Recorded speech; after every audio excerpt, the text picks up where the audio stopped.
Fala pessoal! E aí, boa noite! Ó, live de hoje, uma live muito especial, né? A gente vai conversar sobre algumas coisas que talvez pouquíssimas pessoas saibam o que é, talvez pouquíssimas pessoas entendam na verdade o que é, e talvez menos pessoas ainda entendam o que a gente faça de verdade. Tentei falar com a Ana aqui no WhatsApp, não sei o que aconteceu, ela tá offline. Então eu vou tocando aqui, a hora que ela aparecer, a gente põe ela pra dentro aí. Beleza? Se ela não aparecer, a gente faz o nosso Fala que eu discuto, faz alguma outra coisa, mas eu vou conversando com vocês aqui um pouquinho enquanto isso. Beleza? Então o negócio é o seguinte, a gente decidiu fazer essa live, por quê? Porque diferente de muita gente que trabalha, né, com medicina integrativa, a gente continuou. Pera aí que a Ana tá pedindo para entrar aqui. Vamos botar ela. Achei que ela não ia aparecer. Eu vi aí, gente. Ah, apareceu, apareceu. Achei que ela ia me matar de raiva e de ansiedade. E aí, amigo, tudo bom? Não, mas eu não atrasei, não, gente. Atrasei 2 minutinhos Porra, aí. eu tava te mandando no WhatsApp aí, você não me respondeu, por isso que eu Oh, fiquei não vi, preocupado se você não não. tá aí. Eu fui pegar água. Tudo Então é o bom? seguinte, beleza, Ana. Eu tava falando com o pessoal que a gente vai conversar hoje, né, a respeito de uma coisa que talvez as pessoas não entendam muito e que é uma novidade, entre aspas, né, assim, do um novo universo que a gente foi desbravando, eu dentro da cardiologia, você dentro da oncologia, Uhum. porque muitos colegas que trabalham com medicina integrativa às vezes não têm uma especialidade, né? Eles às vezes formam, são recém-formados, ou fazem uma pós em nutrologia, ou uma pós em hormonologia, e começam a trabalhar como médicos integrativos, mas na verdade eles não são especialistas em alguma parte, né? E a gente é um submundo, na verdade, né? Porque a gente tem uma formação extremamente clássica, né? Eu e a Ana, a gente estudou na mesma faculdade, a gente fez o FJF, a Ana é bem mais velha que eu, ela ficava 6 meses na minha frente na faculdade. Sou bem mais velha que você, não. Mas E, é e aí verdade. a gente fez a mesma faculdade, a gente fez o FJF, mas a gente não se conhecia na época da faculdade, a gente não interagia tanto assim na época da faculdade. Depois a Ana foi para São Paulo fazer onco, eu fui para São Paulo fazer cardio, a gente também não se encontrou em São Paulo, na nossa época de São Paulo. E quando eu voltei para Juiz de Fora, que comecei a mergulhar no universo da integrativa aí com o Vitor e tudo, aprendendo muito com o Vitor, que foi quem te ensinou também, acho, muita coisa, né? E aí a gente começou a se encontrar e a gente começou a conversar, né? Virtualmente. Acabou que a gente não se conhece pessoalmente ainda, mas virtualmente a gente se conhece bastante. E a gente decidiu fazer essa live, gente, porque assim, a gente tem uma experiência muito diferente, né, sobre o que é a medicina integrativa, do que a gente acredita, dos conceitos que a gente acredita, do que a gente tenta aplicar no dia a dia. E a gente decidiu falar isso um pouco para vocês, assim, tanto para o público leigo, porque tem muita gente, né, Ana, que não faz nem ideia do que a gente faz, e Uhum. para o profissional de Verdade. saúde. Tem muito médico, tem muito nutricionista, tem gente perdida, às vezes, na faculdade que queria estar seguindo esse caminho, que não sabe como seguir. Então, hoje vai ser um bate-papo mais a respeito disso. E no final a gente vai apertar a Ana aí, fazer um fala que eu discuto de oncologia, vamos, Ana? Vamos, se der tempo, que se tem Então, pano beleza. para manga aí para a gente falar, né? Essa live, muito, eu sempre recebo muita mensagem de estudantes de medicina e de colegas médicos mesmo, assim, que mandam, né? Bastante mensagem inbox no Insta, acho que você deve receber também, perguntando quais passos seguir, por onde começar, se eu estiver pretendendo fazer isso na minha carreira, por onde que eu começo, o que que eu faço? Então, eu fico até feliz com isso, porque a gente vê que cada vez mais, mesmo os colegas mega tradicionais, né, que têm aquela formação sólida mesmo, como a gente tem. Então, só me apresentando assim brevemente, né, para as pessoas que não me conhecem, eu sou oncologista clínica formada no AC Camargo, né, uma instituição extremamente tradicional, uma instituição de tradição mesmo na formação de oncologistas no Brasil, né? E o Túlio também formado numa instituição extremamente tradicional e famosa, que é o Dante Pazanese. Então, nós fizemos todo o trajeto que deve ser feito, né, para que a gente pudesse, enfim, chegar à conclusão de que a gente precisava buscar outras respostas.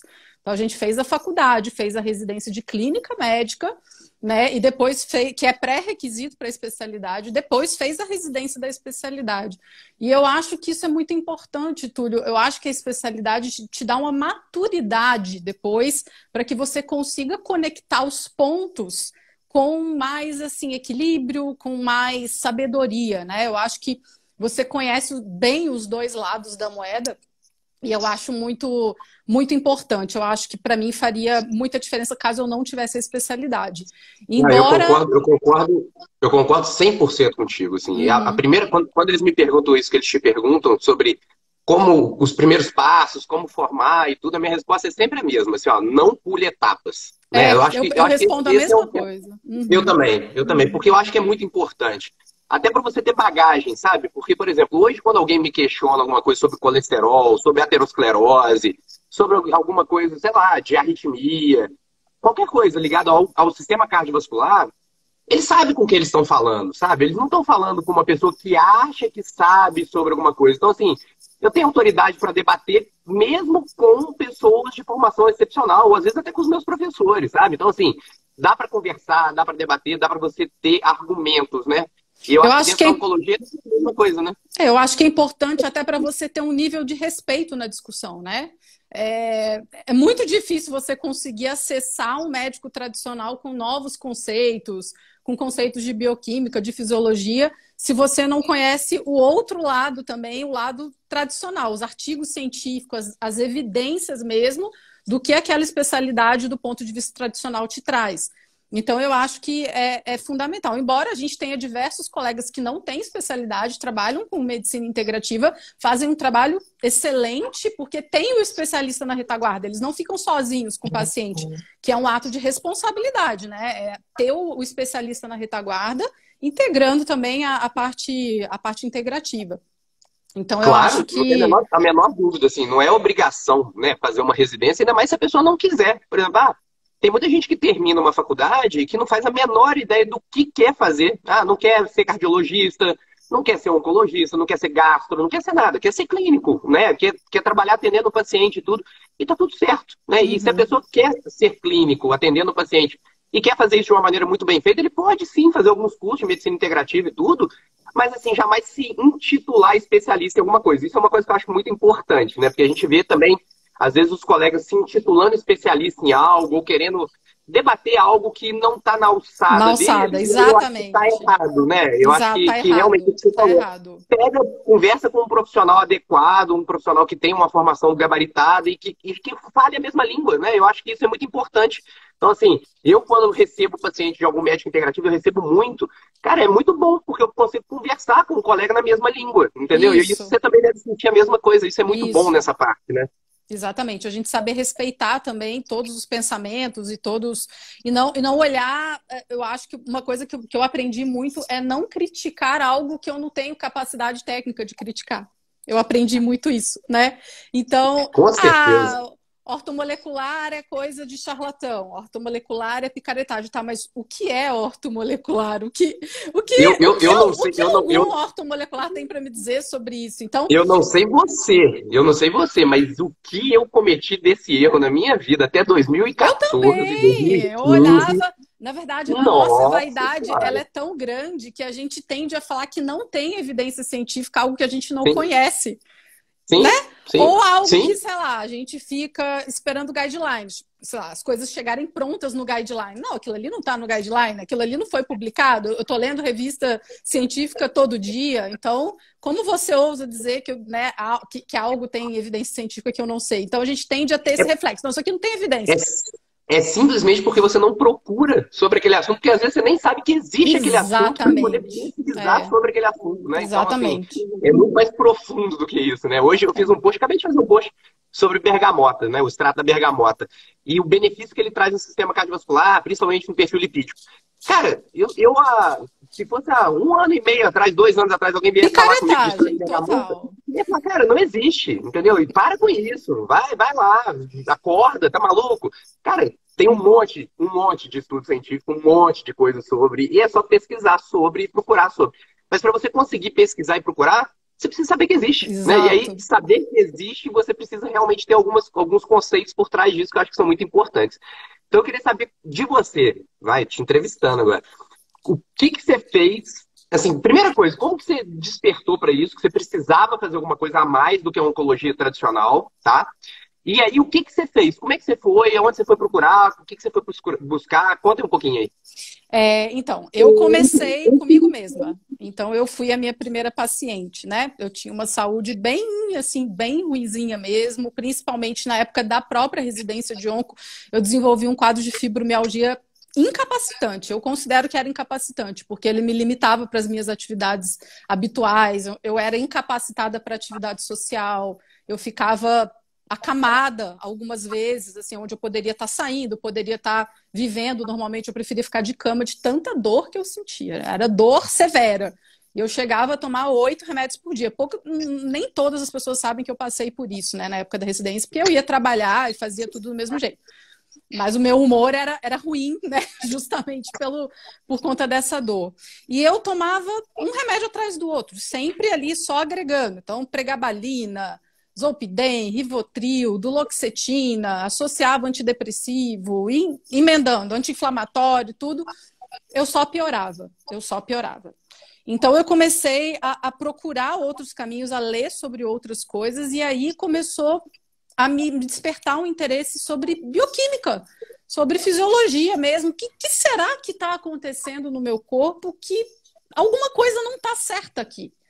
Eu estou fazendo alguma coisa comigo que eu não estou sabendo o que é, ou tem alguma disfunção. Olha essa palavra, disfunção. Algo não está funcional. Eu estou falando isso para falar para como que eu cheguei na medicina funcional, porque ninguém nem entende o nome. Funcional, pensa nessa palavra, funcional e disfuncional. Então eu sabia que eu tinha alguma disfunção, mas eu também não sabia por quê. Quando eu comecei a fazer uma revisão do meu estilo de vida, da minha saúde emocional, dos nutrientes, do perfil inflamatório, de toda a minha parte metabólica, eu comecei a tirar o que não me favorecia e a repor o que estava faltando. Olha que coisa mais simples, né? Você insere o que te favorece, o que né, tá de acordo com a sua disfunção e suspende, retira, evita aquilo que não vai te favorecer.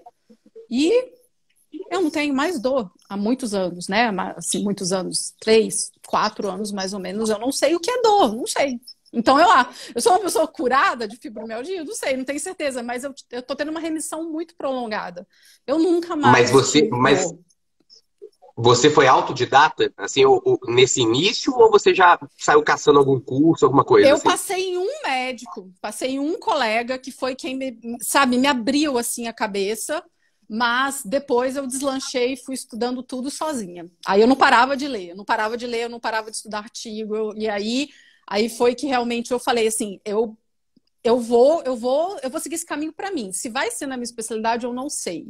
Então, mas para mim, com certeza, isso fez total sentido. Eu comecei a ler o Guyton de novo, ler algumas coisas de bioquímica, isso começou a fazer muito sentido para mim.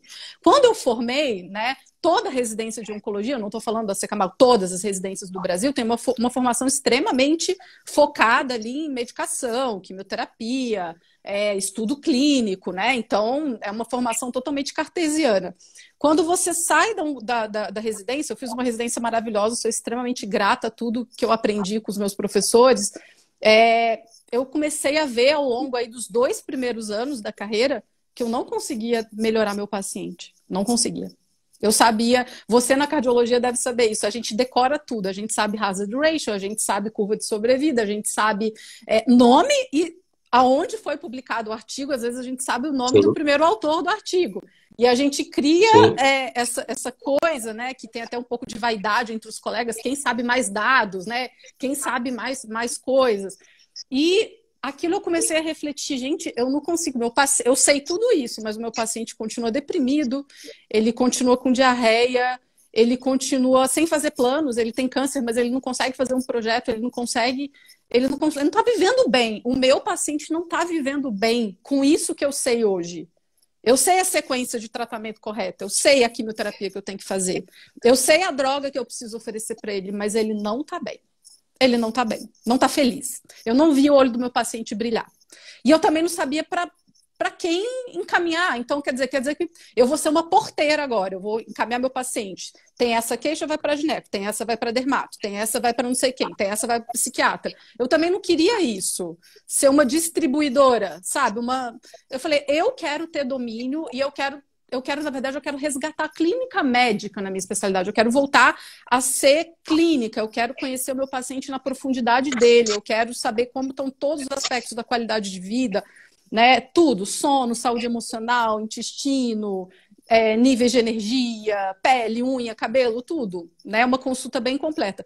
E aí, foi a partir daí que realmente eu comecei a me aprofundar e procurar cursos diversos que pudessem construir em mim esse raciocínio.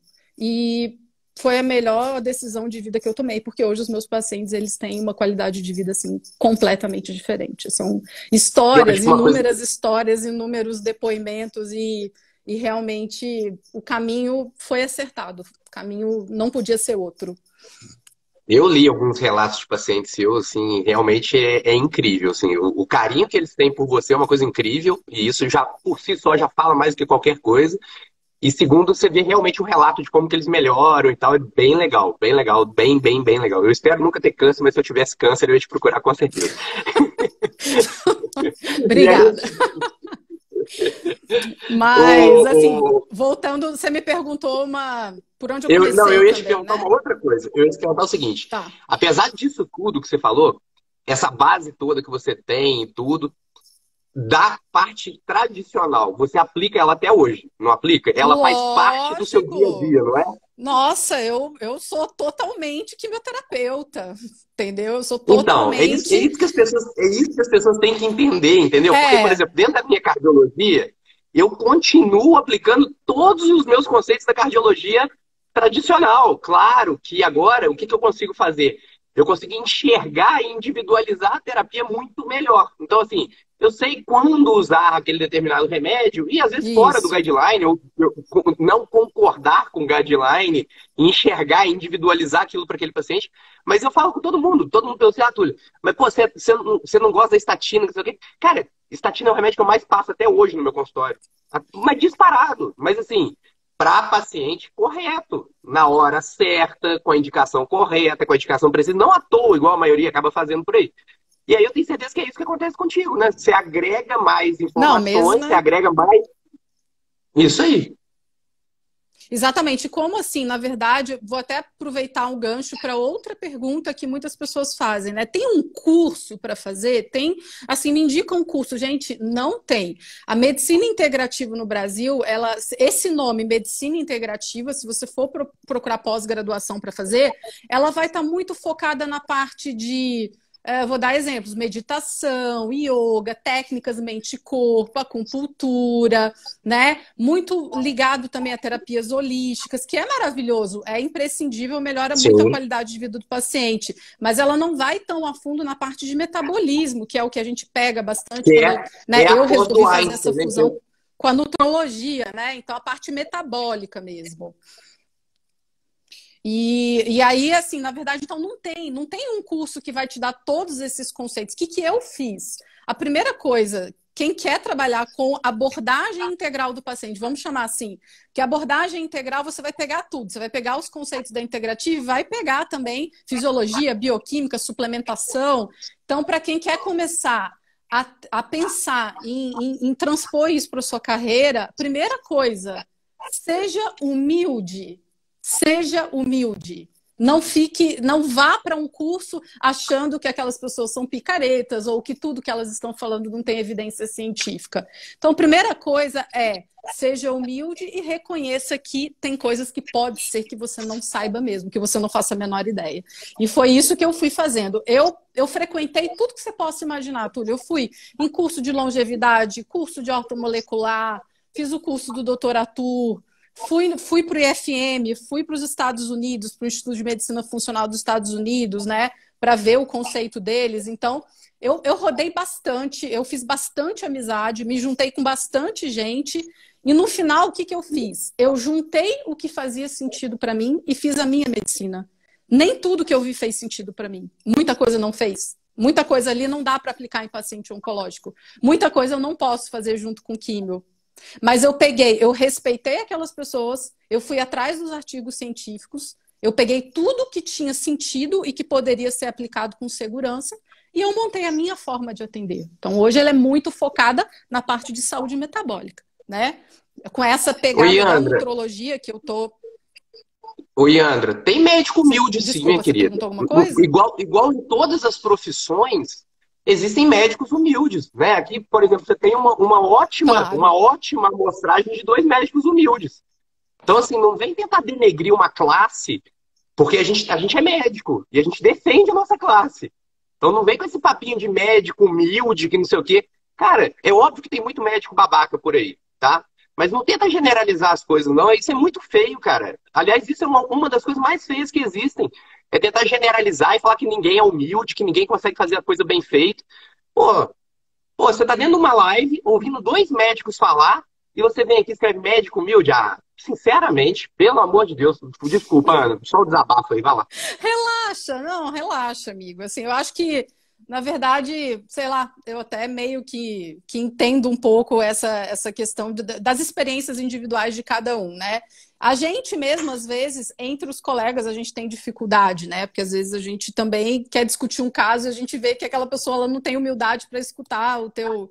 Enfim, mas realmente não cabe, né? As pessoas, assim como as pessoas, os seres humanos são muito diferentes dos outros, os médicos são completamente diferentes. E cada médico tem um pouco do ser humano que ele é. Como ele é na vida dele, como ele é na família dele, como ele foi educado, ele leva aquilo um pouco para a profissão dele, né? Então, o caráter dele da vida pessoal, mas eu acho, ele vai moldar que isso acontece, também, né?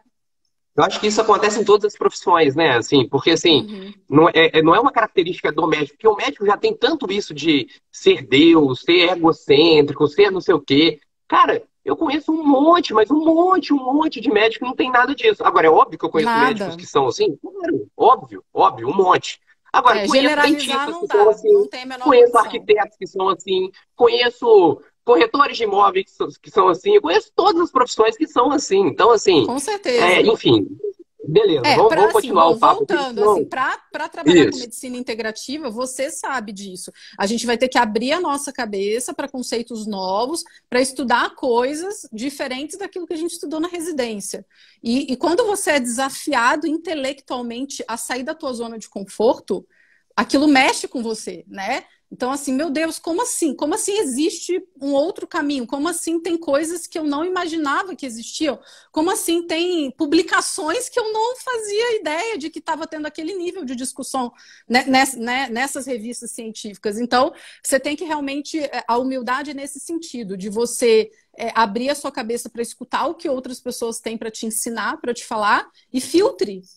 Você não precisa ser um discípulo daquele médico. Tudo que aquele médico falar, eu vou replicar igual um papagaio. Não é assim que se estuda. Você tem que respeitar, escutar todo mundo e filtra, né? Aquilo que não fizer sentido, que não tem segurança para ser aplicado no paciente, não vai ser aplicado.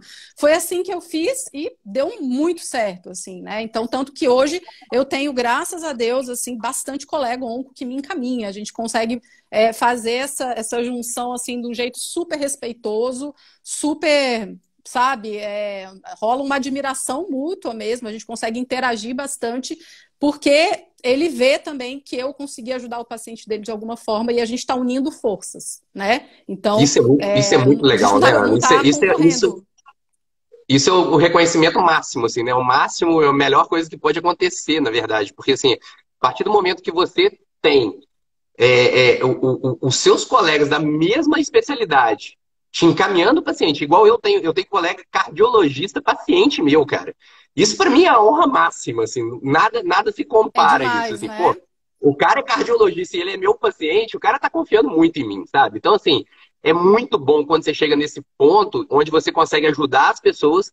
E eu acho que o grande diferencial quando a gente fala, o meu caminho foi básico, o pessoal perguntou aqui, eu vou responder rapidinho também. O meu caminho foi basicamente igual ao da Ana, gente. Assim, ó, eu formei, fiz a residência no Dante, tal. Comecei a trabalhar em UTI, a trabalhar no meu consultório, a trabalhar em ambulatórios do SUS e tudo.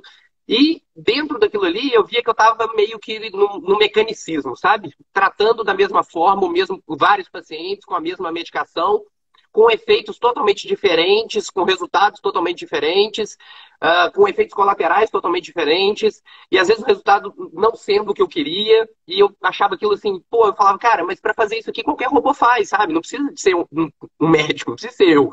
A hora que chegar alguém aqui com uma decorebinha na ponta da língua, ele vai lá e faz melhor até do que eu. Então, assim, eu ficava me questionando muito isso, sabe? E aí eu falei, cara, eu preciso aprender mais, eu preciso estudar mais. E aí começa aquela questão do ser incansável atrás do conhecimento. E aí eu fui igual a você, eu comecei sozinho também, lendo artigos, e aí eu comecei a assistir muita coisa sobre pessoas que sabem muito mais do que eu sobre determinado assunto, e a gente vai aprendendo cada vez mais, e filtrando o tempo todo. Eu acho que a palavra que você mais falou aí, que melhor se encaixa no que a gente tem que fazer, é filtrar. Exato. Você não precisa de concordar com tudo que eu falo, você não precisa de concordar com tudo que a Ana fala, nem com tudo que eu faço, nem com tudo que a Ana faz, mas você tem que ouvir. E aí, se aquilo faz sentido para você, pô, beleza, estuda mais sobre aquilo, vê se você consegue aplicar aquilo na tua prática clínica ou não. Se aquilo não faz sentido para você, esquece, deleta aquilo, mas não critica, porque às vezes se você criticar, pode ser que você está criticando uma coisa que você não entende tanto quanto eu ou a Ana ou quem te ensinou. Então, assim, tenta se despir mesmo assim, de preconceitos quando você for estudar algum tema que você não entende sobre, sabe? Eu acho que esse é o primeiro recado.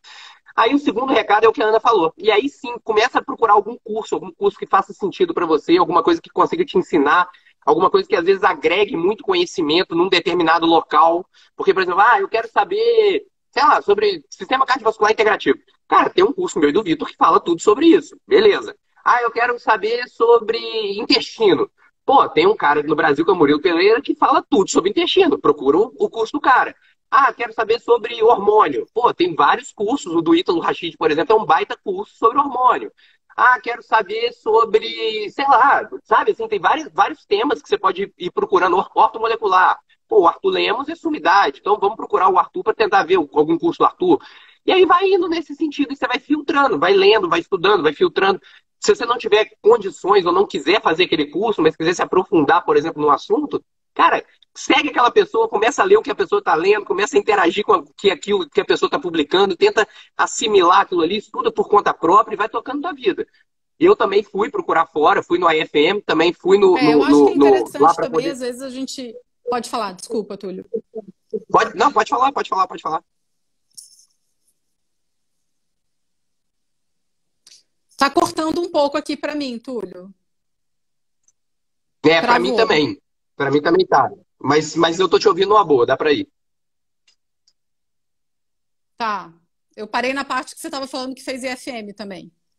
Isso, eu fui também pro lado de fora, né, procurar alguns cursos. O IFM foi um curso que eu fui procurar fora e tudo. E aí, enfim, também estudei fora algumas coisas, voltei, fiz curso do Vitor pra caramba, Tanuri, Ítalo, enfim, de uma galera aí que saí fazendo curso.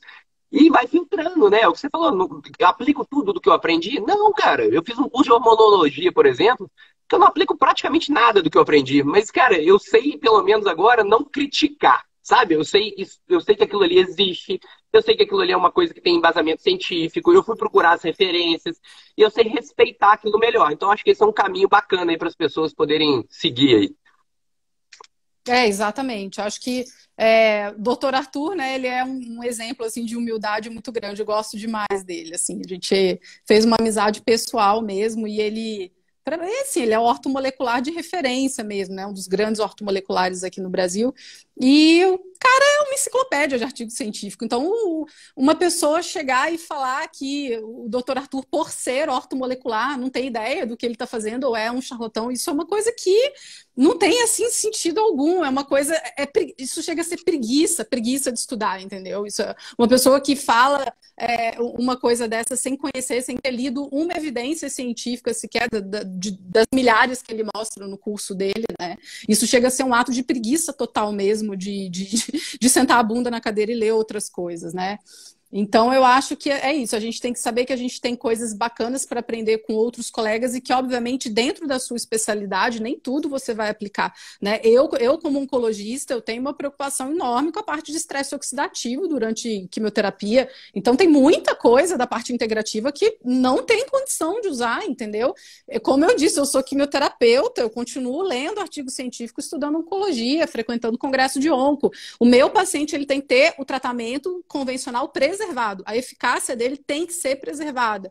Ele é a estrela do tratamento, né? Então não tem nada de tratamento alternativo e não tem nada que vai encavalar com o efeito ali da quimioterapia. Então acho que essa noção é muito importante para você, de forma alguma, prejudicar o teu paciente, né?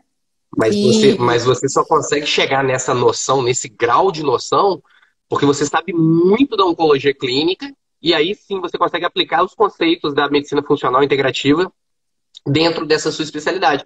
Porque, por exemplo, se pegar, por exemplo, um integrativo que não tem esse conceito tão embasado quanto você tem, ele pode simplesmente sentar antioxidante no paciente, meter antioxidante lá no talo, porque ele acha que a doença do câncer é uma doença oxidativa, do sistema oxidativo, inflamatório, e vamos meter anti-inflamatório, vamos meter o antioxidante nele, isso é muito comum também dentro da própria cardiologia. Eu pego nas minhas também, rodadas, né? Nas minhas rodadas que eu dei por aí, com os amigos que eu fiz nos congressos, todos eles me escutam, assim, entendeu? Eu não sou uma pessoa que vai chegar para eles e falar, não quero falar com você porque você é picareta. Não, me fala o que você tem para falar, me fala seu raciocínio. Agora, deixa eu te explicar uma coisa, não é bem assim. Porque do outro lado da oncologia eu preciso ter isso, isso, isso e isso. Então é muito legal. Tive vários colegas que, né, até o próprio doutor Arthur, a gente vive discutindo, falar, isso aqui eu não acho que tem uma limitação, isso aqui não dá. Ele adora me escutar, adora me ouvir, justamente por isso, porque é um ouvir respeitoso, é um ouvir de troca, não de substituição, né?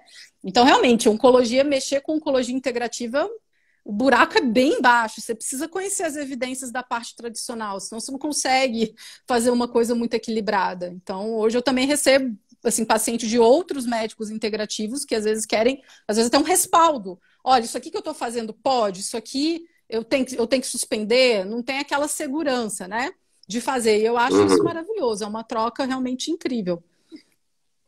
Conta uma coisa que eu acho bem legal para o pessoal saber. Como que você aplicou, né, o pessoal da nutrição dentro da tua especialidade e a importância desse trabalho multidisciplinar. Porque, assim, eu o tempo todo, Ana, aqui no Instagram, eu valorizo demais o trabalho multidisciplinar, sabe? Eu falo, cara, o tempo todo, pô, procura um nutricionista sabe isso muito mais do que eu. Pô, procura um educador físico, o educador físico vai te ajudar muito mais do que eu. Pô, se tem duas pessoas, duas profissões que podem te ajudar demais a prevenir uma doença cardiovascular, é um bom nutricionista, é um bom educador físico. E aí eu queria que você falasse um pouquinho disso dentro da oncologia. Como é que foi a tua experiência com isso e como você decidiu integrar isso dentro da tua equipe aí? Conta, pessoal, isso é bacana. A primeira coisa eu sabia, se eu quero fazer a abordagem integral do meu paciente sozinha, com certeza não vai ser. Então, eu já sabia isso desde o primeiro dia, né? Quem vai ser a minha equipe? Então, antes de montar o consultório, eu já tinha em mente quem eu queria que fosse trabalhar comigo. A primeira pessoa que foi trabalhar comigo é a doutora Gisele Vieira, nutricionista oncológica. Então, como eu estou falando de fisiologia, eu estou falando de bioquímica, de saúde metabólica, a nutrição é a base de tudo, né? O suplemento, ele vai suplementar algo que está faltando, mas ele não vai substituir o alimento, né? Ele não vai substituir o poder de uma dieta equilibrada, de uma dieta rica em nutrientes, rica em fitoquímicos, em polifenóis, em compostos bioativos. Não tem nada que substitua isso, não tem nenhuma cápsula, nenhum suplemento. Então, desde o início eu já sabia que eu ia também caminhar para o lado da nutrologia.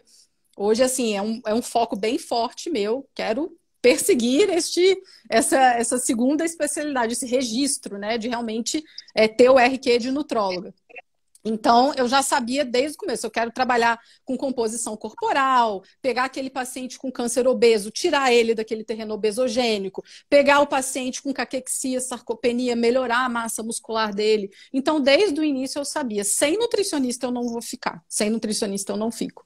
E foi aí que primeiro apareceu a doutora Gisele Vieira, e depois apareceu a doutora Tatiane Fuji, que é nutrigeneticista, porque os nossos estudos foram avançando e a gente começou a achar trabalhos científicos muito interessantes na parte de nutrigenética e aquilo ali foi fazendo sentido total para a nossa proposta. Então, hoje a gente tem essas duas profissionais na parte de nutrição. Né? Temos também um terapeuta holístico, né, que é o Pedro, que ele faz a parte de coaching também, e aí faz um trabalho lindo, espetacular na parte de saúde emocional das pacientes, né? Muito importante. E agora, com a ampliação da clínica, a gente vai ter mais gente. Eu sou apaixonada por uma área de disfunção sexual em paciente com câncer de mama. Eu me compadeço muito, sabe, com que as pacientes sofrem com a privação hormonal, o casamento fica destruído, tem dor na relação, ressecamento e tal, tal, tal. Então, a gente vai ter um programa na clínica específico para isso, para a disfunção sexual das pacientes que sofrem com essa privação hormonal depois do câncer de mama. E aí a gente vai aumentando. À medida que vai tendo propósito, mais pessoas vão chegando, pessoas que pensam que estão afinadas né, com seus ideais. Mas é isso. Quem está pensando, né, resumindo, quem está pensando em fazer consultório ou montar clínica com abordagem integral do paciente não tem a menor condição de ser sozinho. Você tem que pensar o que você quer fazer, o que é importante para você e pensar em pessoas para juntar esse time. Muito maneiro, muito legal mesmo. Eu acho que ficou claro, né, para o pessoal entender um pouquinho. Porque todo mundo fica me perguntando, sabe, Luana, por que eu quis fazer essa live contigo? Porque o pessoal pergunta assim, pô, mas ô Túlio, o que é a tal da medicina integrativa funcional? O que é o tal da cardiologia integrativa funcional? O que é o tal da oncologia integrativa funcional? Gente, é isso. Basicamente é você enxergar o paciente como um todo. É meio que um resgate. Eu não sei se você enxerga assim, mas eu enxergo como se fosse um resgate do médico da família, sabe? Aquela coisa assim de É o resgate da clínica. É, não é? É se aproximar é por isso, Túlio, que tem até interessante falar mais aí para os nossos colegas médicos, porque que também é incompatível fazer esse tipo de medicina pelo convênio, não tem condição. Claro, né? Então, para as pessoas claro. entenderem, assim, eu acho que o grande desafio dessa proposta nossa de cuidado é um dia democratizar, é fazer ela se tornar acessível para as pessoas de menor poder aquisitivo. Isso, quem sabe a gente consiga caminhar para isso daqui a uns anos, né? Ainda está muito precoce. Por quê? O nosso investimento financeiro para ter essa formação é muito alto. Eu gastei muito dinheiro, você deve ter gastado também, né? Então, toda aquela reserva, assim, não troquei carro, não fiz nenhuma extravagância na minha vida pessoal, porque tudo que eu ganhava era mobilizado para curso. Curso você vai pagar em dólar, né? Você vai em vários congressos, você faz curso online. Então, assim, realmente é um investimento financeiro bem pesado. Você tem que ter uma organização financeira para isso. E, infelizmente, o convênio ele não te dá nem tempo para você atender e não consegue, a remuneração dele não acompanha o investimento que você tem que fazer intelectual, curso, né? O pessoal não faz nem ideia, assim, mas eu acho que isso é importante. Eu não sei quanto que é em São Paulo, tá? Deve ser um pouco mais, mas não deve ser muito mais. O convênio paga em média, gente, hoje em dia, para um médico, R$ 90, R$ 80 numa consulta médica, tá? Então, assim, isso é um valor bruto. Aí você vai descontar imposto, né? Você vai descontar o imposto disso e os custos, né? Porque ninguém trabalha dentro de um consultório sem gastar nada, ninguém paga uma secretária, ninguém paga um aluguel de uma sala, que é caríssimo em São Paulo, ou compra uma sala. Enfim, todos os custos agregados a isso. Então, assim, o valor é um valor muito baixo. O que acontece com a maioria das pessoas, né, dos médicos, que é uma coisa que é um caminho que eu considero errado, tá? É atender o paciente de qualquer jeito para ganhar no volume, na quantidade de consulta. E aí, infelizmente, começa realmente a banalização da medicina e começa realmente o atendimento rápido de uma queixa, de um remédio e vai embora daqui, pronto, que eu tenho um próximo para atender. Isso é o tipo de coisa de medicina que foi me desestimulando. Foi um dos motivos para eu sair fora desse vamos botar assim, desse meandro, enfim, desse pessoal que faz a mesma coisa, né? Porque tem muito médico fazendo a mesma coisa. Então, assim, para você se destacar profissionalmente, porque quem não quer se destacar profissionalmente também na tua carreira, né? Todo mundo quer, né? Isso uma coisa que qualquer pessoa quer. Então, é óbvio que eu quis me destacar, é óbvio que a Ana quis se destacar. E para isso a gente tentou buscar um caminho alternativo, uma rota de saída disso que todo mundo faz, né? De atender paciente de 10 em 10, 15 em 15 minutos. Hoje a minha consulta, a da Ana deve ser por aí também, a minha consulta é uma hora e meia de consulta, mais ou menos. A minha é duas. A A minha primeira consulta... é duas, às vezes chega a 3 horas.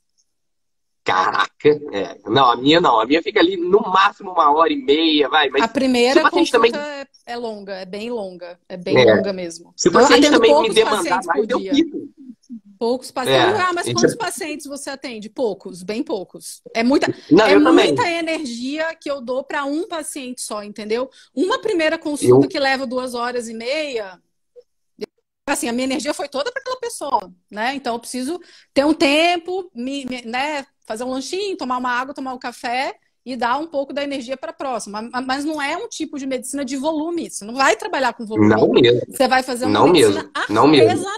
artesanal, né? A tua anamnese é diferente, a relação dessa coisa, ó, tá aqui, isso aqui é meu WhatsApp, meu contato pessoal, entre em contato comigo se tiver alguma intercorrência, é você demonstrar interesse em realmente resolver o problema daquela pessoa, né? Então, assim, às vezes o convênio ele te empurra para um caminho de que você quer se livrar. O próprio paciente sente que o médico não está comprando ali muito a briga, porque está atendendo rápido, tem outro para atender. Então, eu acho que, né, eu acho que é isso que eu te falei. O grande desafio seria a gente pensar em formas de um dia as pessoas com menos poder aquisitivo terem acesso, porque é uma medicina luxuosa, porque é muito tempo gasto, o curso que o médico tem que fazer, os cursos são muito caros, então ele precisa ganhar dinheiro porque ele tem que pagar tudo isso.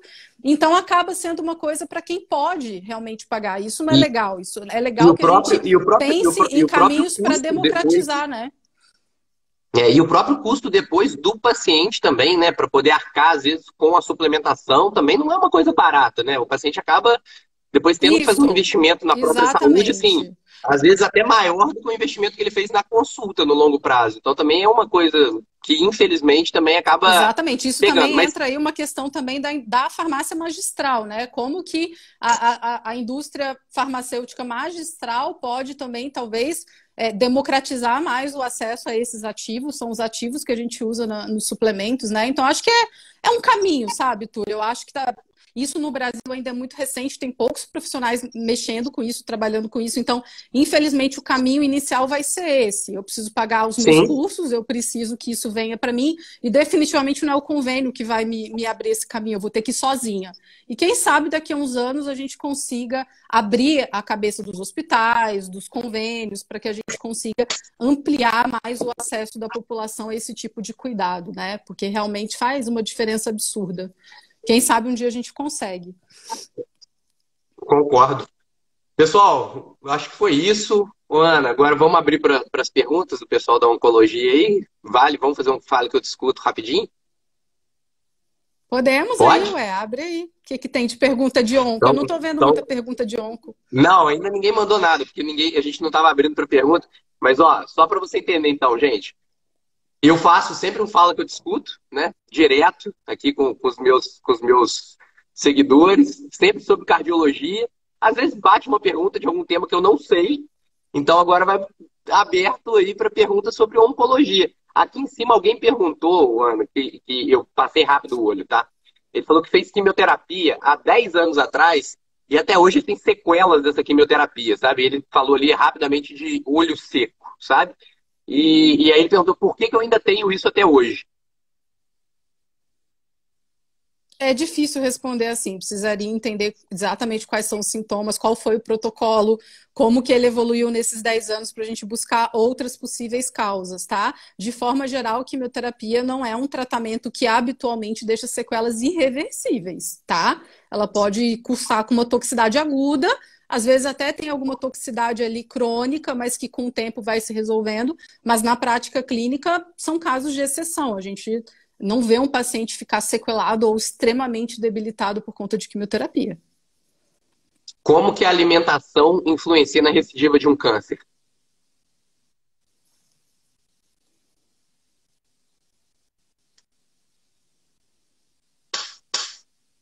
Essa é uma pergunta Ana? assim, tem uma... Oi, tá travando. Voltou aí? Voltou. Tá travando um pouquinho Tá. ainda, mas... Basicamente perguntou assim, como que a nutrição ou como que a alimentação influencia na recidiva de um câncer?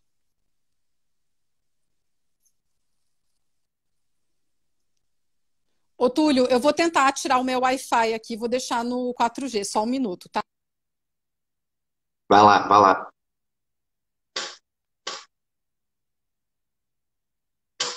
Ô, gente, aproveita aí, vamos mandando pergunta. Voltou? Deixa Desativei. eu ver. Eu desativei o Voltou, Wi-Fi. voltou. Agora Voltou? melhorou. Tá. Eu Melhorou desativei o bem. Wi-Fi Tá. porque ele dá uma atrapalhada, né?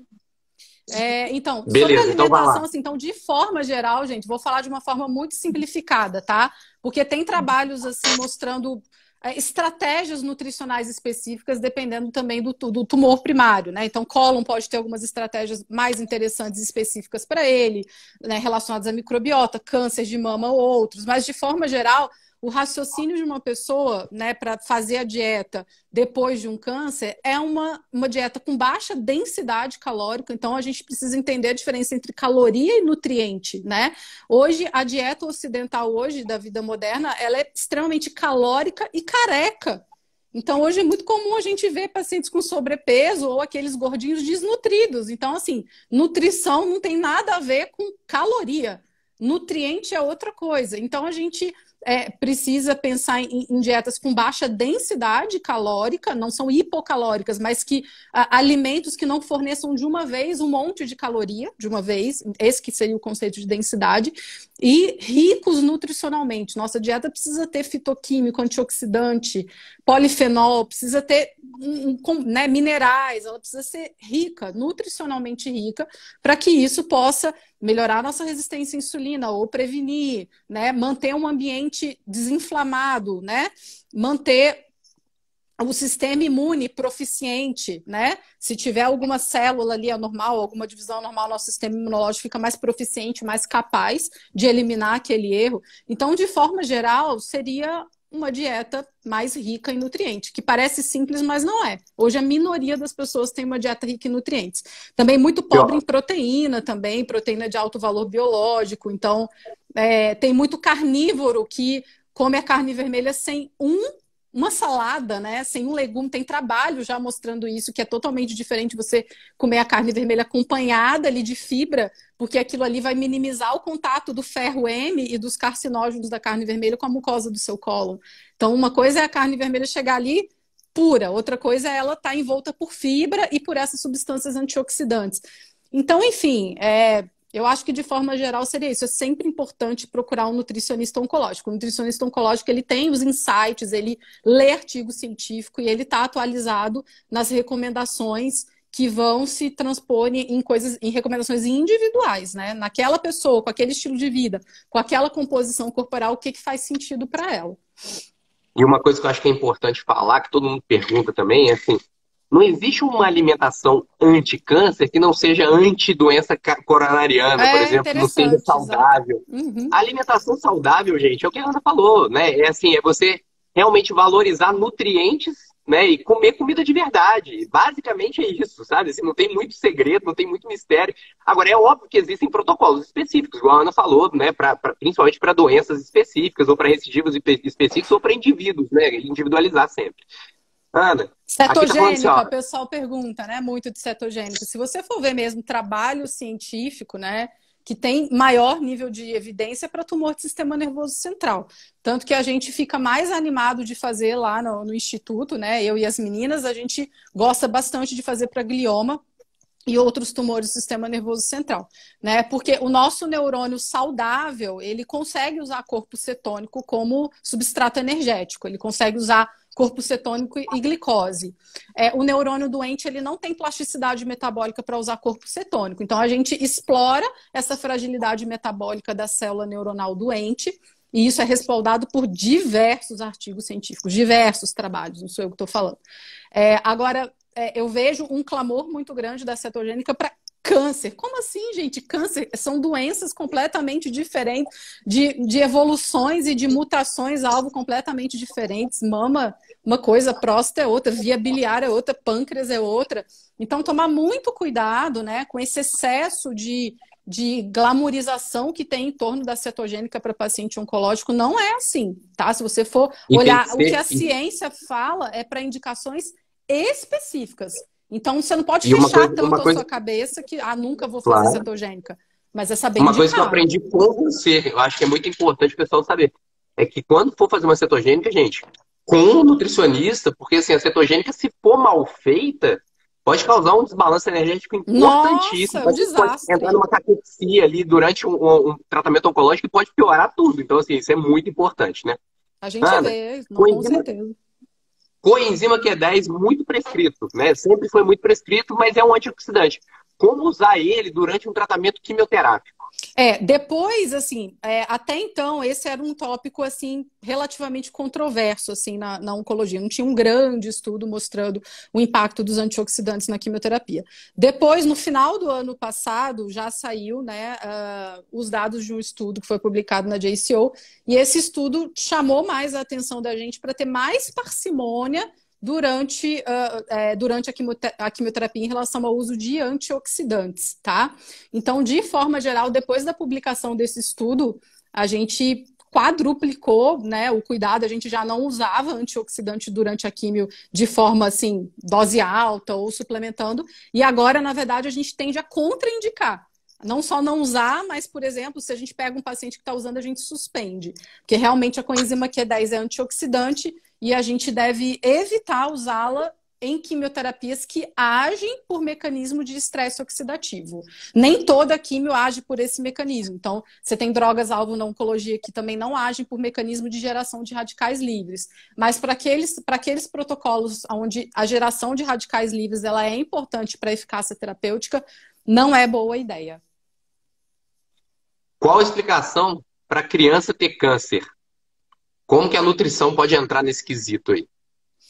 Olha, eu não manjo muito de oncologia pediátrica, tá? Mas, assim, tem alguns trabalhos que mostram que aí a própria questão, desde da gestação da mãe, né? Como que foi a saúde gestacional, a programação epigenética dessa criança, desde a concepção, durante toda a gestação, talvez possa ter alguma influência em reduzir risco dessa criança adoecer durante a infância. Óbvio que tem vários outros fatores, tem mutações genéticas, mas pelo menos existe sim hoje um papel da reprogramação, da programação metabólica, a gente chama isso de imprint metabólico, né? Do pai e da mãe, então, na verdade, assim, para minimizar o risco de uma criança doente, não só uma criança com câncer, o pai e a mãe, antes dessa criança existir, já precisam tomar providências, né? No mínimo 6 meses, idealmente 1 ano de programação metabólica dos pais, para que essa criança não expresse genes ruins durante a vida dela, incluindo a infância. Isso também tem um monte de trabalho científico mostrando. O paciente que perguntou o negócio do olho seco não era olho seco, tá brigando comigo, falou que é sobrancelha e cílios ralos, que estão 10 anos assim ainda. Se pode ficar assim, se pode ser uma sequela permanente. Não acho que é da químio, não. A gente teria que investigar outras causas, tá? Não acho que seja da químio. Aqui tem uma pergunta que é muito boa. Câncer é uma doença metabólica? Não é uma doença, eu acho que assim, Túlio, eu acho tão complexo. Se você for pegar para estudar mesmo as vias, né, a parte de oncologia metabólica, você dá uma pirada, entendeu? Você não consegue achar resposta. E por isso que você vê que às vezes a quimioterapia ela bloqueia uma das vias de proliferação da doença, mas ela não consegue bloquear todas. Ali, às vezes, você tem expressão, sei lá, eu pego pacientes que estão fazendo quimioterapia e estão com uma expressão de F1 no teto. Você não consegue trabalhar com quimioterapia para baixar aquilo ali. NF-kappa-beta, tem tumores que super expressam e aquilo ali também ativa demais a proliferação e aquilo também não é modulado pela quimio. Então, não é uma doença, para mim, não é exclusivamente metabólica, né? A gente tem problemas genéticos, tem problemas epigenéticos. Então, eu acho que é uma doença complexa. Eu acho que é uma doença complexa, onde o metabolismo é uma das vertentes que explicam tanto o manejo quanto a gênese da doença.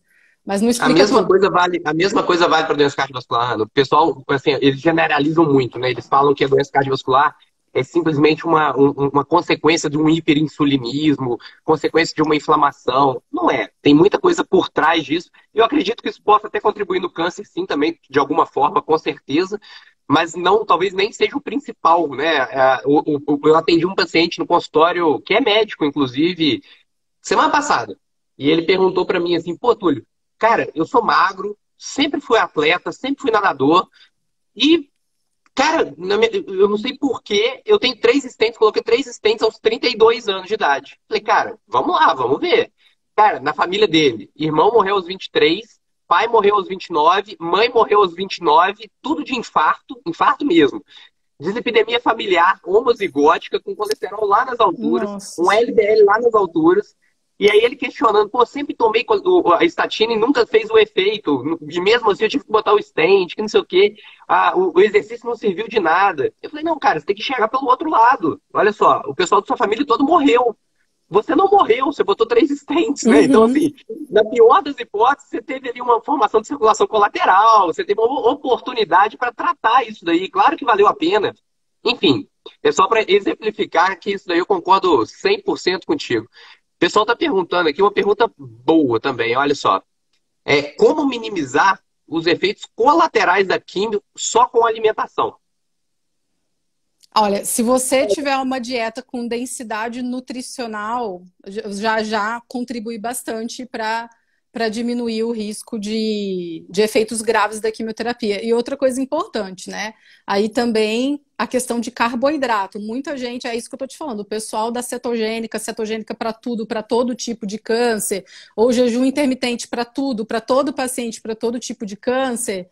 Você vai dar déficit, você vai cursar com déficit energético, calórico ou proteico no teu paciente. Então, na verdade, uma dieta no paciente químico ela tem que ser equilibrada. Não pode faltar carboidrato, não pode faltar proteína, né? Então, tem que ser carboidratos bons, carboidrato fonte de energia. Paciente que depleta muito carboidrato, ele fica mais fadigado, não tem como. Então, Essa raramente a daqui, gente faz dietas assim. A gente faz lá, eu e as meninas, a gente faz fast mimic diet, a gente faz jejum intermitente, cetogênica, faz dietas com o intuito de reprogramação metabólica em casos onde aquilo ali está indicado.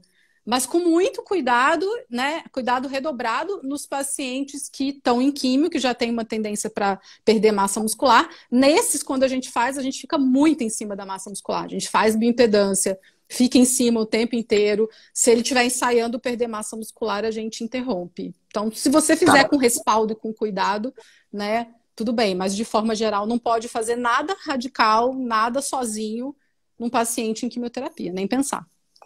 3 minutos para acabar a nossa live. Eu vou fazer 2 perguntas que eu achei muito boas aqui em uma só. Você responde as duas rápido e a gente encerra com essas 2 perguntas, Tá hein? bom. Primeira pergunta. Dá para aplicar a medicina integrativa, a oncologia integrativa em paciente metastático? Essa eu sei que você vai adorar responder. E a Nossa. segunda, que é melhor ainda.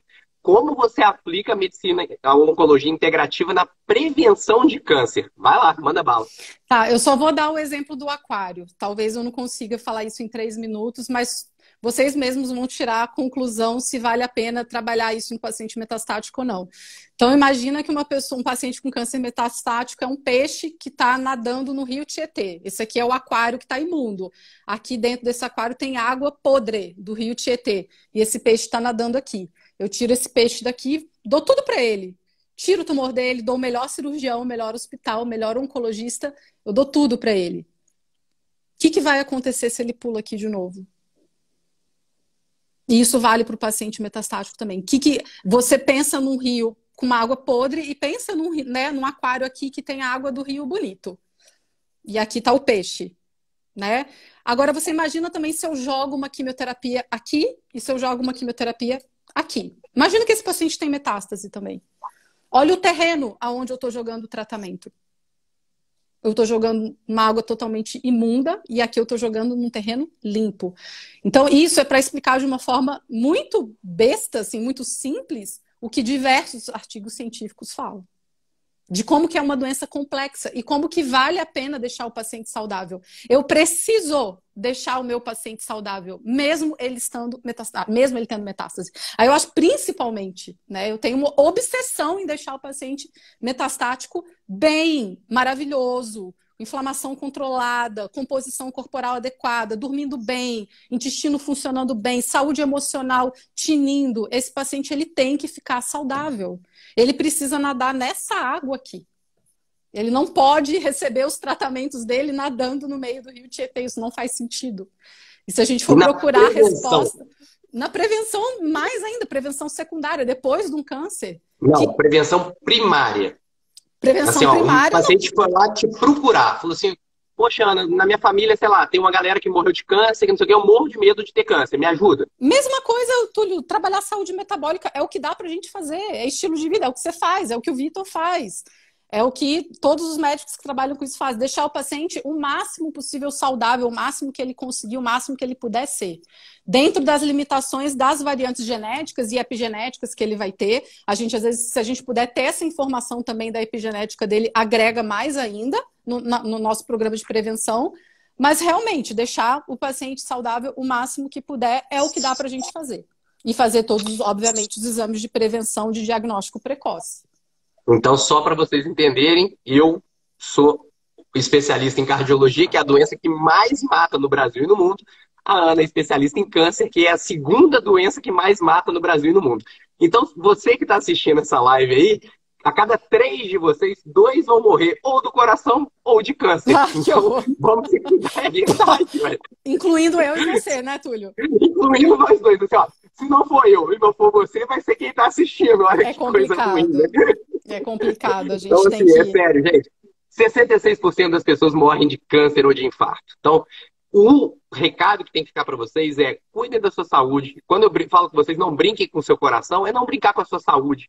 É cuidar de verdade da sua saúde, é tentar deixar esse terreno que a Ana tanto falou da maneira mais limpa possível, é se prevenir, é não esperar a doença chegar para poder se cuidar. Então, vocês têm que realmente ter esse olhar muito atento sobre 5 pontos que eu falo o tempo todo, que são os 5 pontos que norteiam a nossa saúde e que com certeza influenciam no câncer. Ó, alimentação, exercício físico, sono, saúde mental e espiritualidade. Para mim, esses 5 pontos eles são fundamentais. Perfeito. E eles regem tudo dentro do que a gente chama de medicina integrativa, de medicina funcional. Se você cuidar desses 5 pontos, você pode ter certeza absoluta que você vai estar pelo menos ou postergando ou evitando uma morte evitável, seja por câncer, seja por doença cardiovascular. Sem dúvida. E aí você vai ter que ser atropelado por um ônibus, cair de um avião, alguma coisa nesse sentido para você morrer, porque ninguém vai ficar de semente também. Mas a gente pode viver pelo menos até uns 120, 140, 150 anos. E o melhor de tudo, de maneira saudável, que eu acho que isso é mais importante. Não adianta a gente querer viver muito se não for também bem, com cabeça boa, com um estilo de vida adequado, com a saúde boa, com o corpo respondendo à nossa idade e não tendo que se arrastar, né, na nossa velhice. Então, sem dúvida, cuida hoje, faz o que você pode fazer hoje para lá na frente você estar saudável. Deixa seu recado final aí, Ana. Não, gente, eu acho que você falou tudo, amigo. Vamos tentar. A vida hoje empurra a gente para adoecer. Eu acho que essa que é a verdade. O estilo de vida, né, o excesso de trabalho, o excesso de cobrança. É uma vida que empurra a gente para o adoecimento. E a gente precisa o tempo inteiro criar consciência para fazer o caminho de volta. Não é que a gente vai ser perfeito o tempo inteiro. A gente vai cair, a gente vai derrapar, a gente vai deslizar. Mas se a gente tiver consciência de que quando isso acontecer, a gente tem que voltar atrás, já é um grande caminho, né? Então, não dá chance para a doença se instalar, sendo que, né, se a gente tem armas para prevenir, pelo menos algumas delas, que a gente consiga usar com sabedoria. E diante disso que você falou, acho que mais um recado, então. E eu falo isso com todos os meus pacientes. Nunca, gente, nunca é tarde para você mudar os seus hábitos. Claro. Se você tem hábito ruim, cara, você pode estar com... Hoje eu atendi uma senhora de 80 anos, Ana. 80 anos. Fofa. E ela, online comigo, tal, conversando, parará. Cara, ela come bolo, carboidrato, não sei o que, já é a segunda consulta comigo. Agora nessa, ela já voltou assim: nossa, doutor Túlio, meu triglicérides caiu com não sei o que, minha insulina caiu, parará. Que eu fofo. consegui mudar. Ela ficou tão feliz, aí ela falou assim: mas eu não cortei tudo não, hein? Eu tô comendo minha broa, tô comendo não sei o que. Eu falei assim: mas pode, tudo bem, você tem 80 anos, é super difícil, a gente tem 80 anos. Cortar tudo, não precisa ser tão radical assim, mas só de você ter melhorado já é muito bom. E ela melhorou e isso impactou diretamente na saúde dela, sabe? Então, assim, seja com 80, com 90 anos de idade, qualquer idade, gente, se for possível, mude. Mude, porque isso vai agregar saúde para você, isso vai trazer qualidade de vida, isso vai melhorar, isso vai impactar em doenças, seja a hora que for. Claro que, quanto antes você fizer isso, melhor, né? Melhor. Mas nunca é tarde, nunca é tarde. Fica com isso na cabeça, mas também não fica postergando para isso não, hein? Que eu conheço meus seguidores, né? Daqui a pouco eles começam aqui assim: então na segunda que vem eu começo. Aí a segunda que vem, em 2021, depois vira 2030 e vai indo, vai indo, vai indo. É Vamos mudar, difícil. Começar beleza? com o que dá para começar, né, Túlio? Começar, É isso aí. né, das coisas simples. Simples que dá para fazer, né? Ana, brigadão. Eu que Obrigado mesmo pela agradeço. disponibilidade. Foi Foi muito ótimo. maneiro bater um papo contigo. Foi bom para as pessoas conhecerem um pouco da minha carreira também, porque às vezes é difícil de eu ficar falando sobre isso, sabe? Assim, sozinho e tudo. Então, batendo um papo com uma colega que passou por isso. Aliás, a Ana foi uma grande incentivadora, tá, gente? Vocês não sabem, mas essa daqui falou muito comigo na época que eu falei assim, cara, eu vou assumir esse lado integrativo funcional e não tô nem aí. A Ana falou assim, vai mesmo, que não sei o quê, você vai dar super certo. E ela me deu um apoio. Então, eu te devo muito também, eu te agradeço muito. De verdade, agradeço mesmo.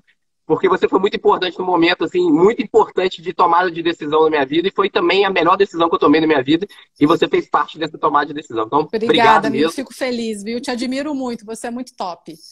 Eu também te admiro pra caramba. Obrigada mesmo. Obrigado, gente. Boa noite pra todo mundo. Foi ótimo. Obrigada. Um beijo para todos aí. Tchau.